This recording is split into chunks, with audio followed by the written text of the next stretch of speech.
Welcome to another episode of Erik Wait Whiskey Studies, and in this video, going to do a review of the Scapa Glansa single malt Scotch whiskey. But before I get into this, here are my notes on the history of Scapa Distillery and this whiskey.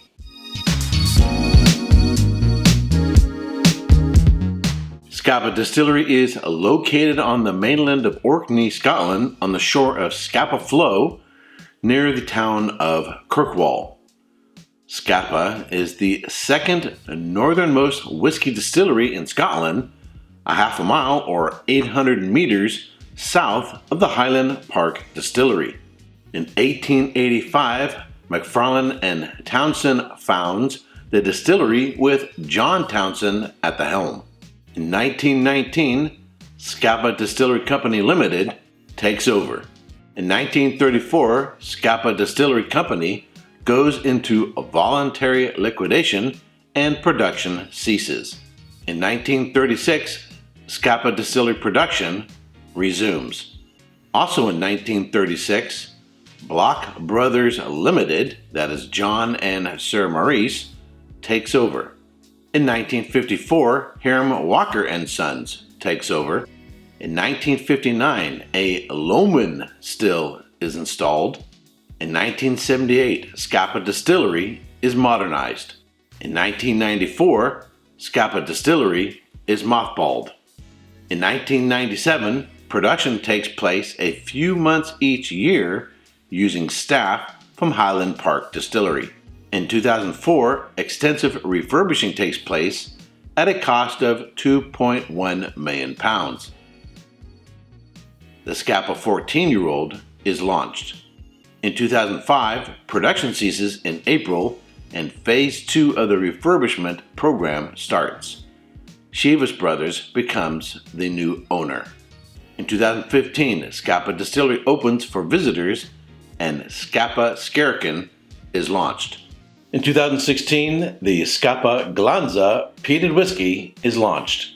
Scapa Orcadian Glansa single malt Scotch whiskey. It is a non-age statement. It's aged in American oak casks and finished in casks that previously contained peated whiskey. It is bottled at 40% alcohol by volume and sells for about $79 in my neighborhood. So as you saw there in the notes, it's bottled at only 40% alcohol by volume and spent some time in a cask which previously contained peated whiskey. They don't state what cask or where the cask came from. I would say since Highland Park is their neighbor, more than likely it came from Highland Park Distillery. Now, Scapa is sort of a distillery people sort of overlook, don't really think about. I visited Scapa when I was on Orkney back in 2019. However, the reality is I went up there to visit Highland Park, and since I was in the neighborhood, hey, might as well drop in on Scapa. People don't talk a whole lot about Scapa. It doesn't really come on the radar. People don't get excited about Scapa, about a bottle out there.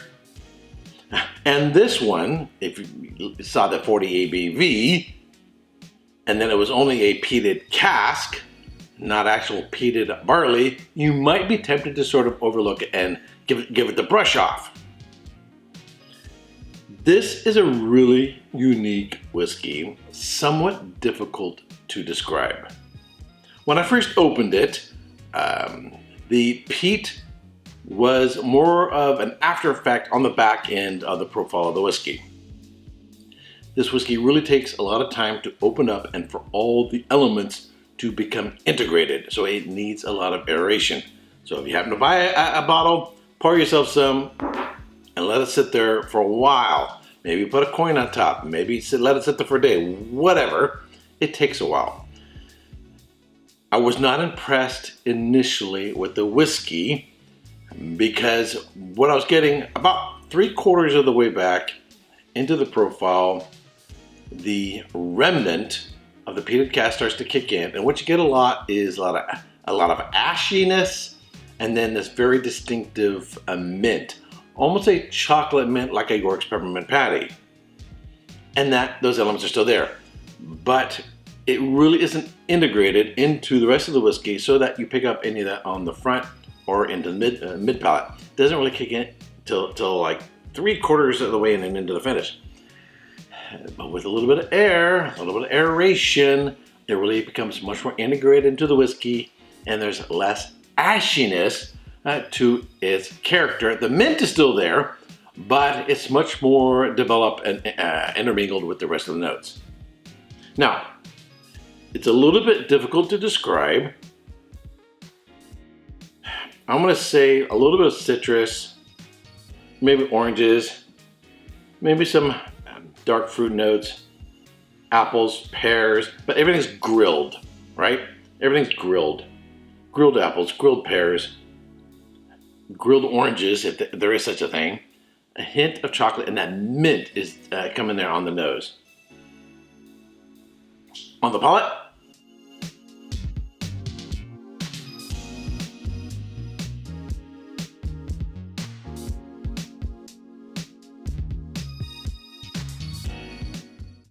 it's actually really, really, really nice. What's surprising about it being 40 ABV is typically a lot of 40 ABV whiskeys are watery and thin, particularly in the mid palate. They might have a nice entry, they might have a nice finish, but they're typically thin. This one surprisingly has some nice viscosity to it. It has a lot more mouth coating character to it than I would expect from a 40% alcohol by volume. This is the theme of this video: aeration, aeration, aeration. Aerate your whiskeys, particularly if they're peated whiskeys. Give them some time. Patience. Need some patience with the whiskeys.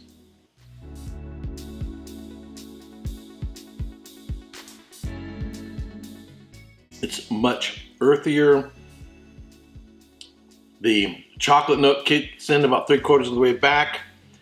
The peat character goes from, I would say, there's kind of an ashiness, which I'm not real big on. It doesn't offend me. I'm not a big fan of a lot of ashiness, but it develops into something much more barbecue-like. In fact, I would say the whiskey as a whole is more barbecue in character than fruit in character. Although you do get, grilled pears, grilled apples, a little bit of smoky citrus, and then it becomes much more of a chocolate character than just an ashiness character.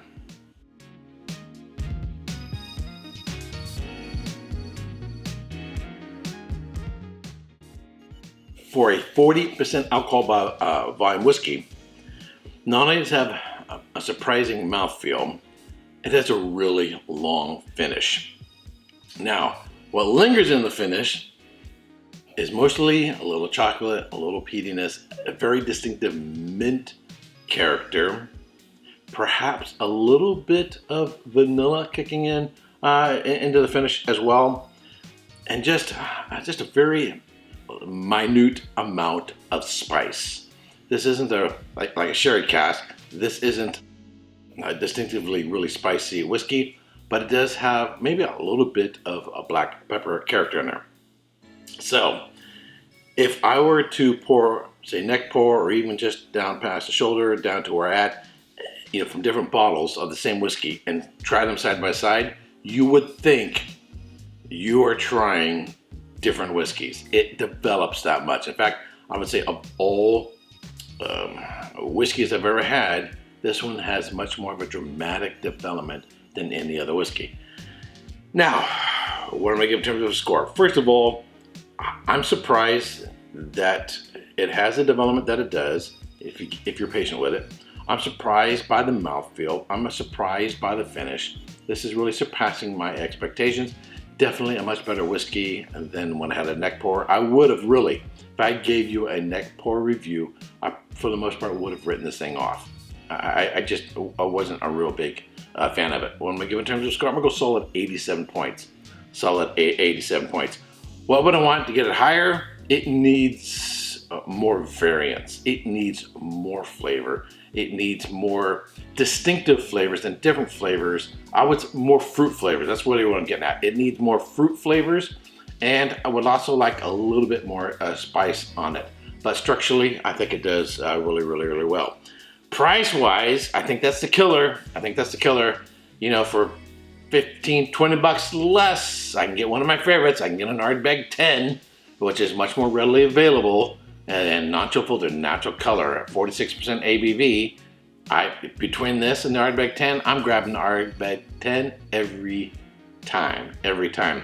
This is an interesting whiskey, fascinating whiskey. It's one that makes me think about it. It's very different than everything else that's on there in the market, so I like it. I'm glad I bought it. I'm enjoying the experience of it, but I'm not yippee yahoo in love with it. All right, that's it for this review. If you subscribe to this channel, I want to thank you very much. If you have not yet subscribed, but you like watching my videos, would greatly appreciate it if you would subscribe, ring the bell to be notified for when I go live or post a new video. And until next time, Sláinte. Hey, don't forget to subscribe and check out these other whiskey videos.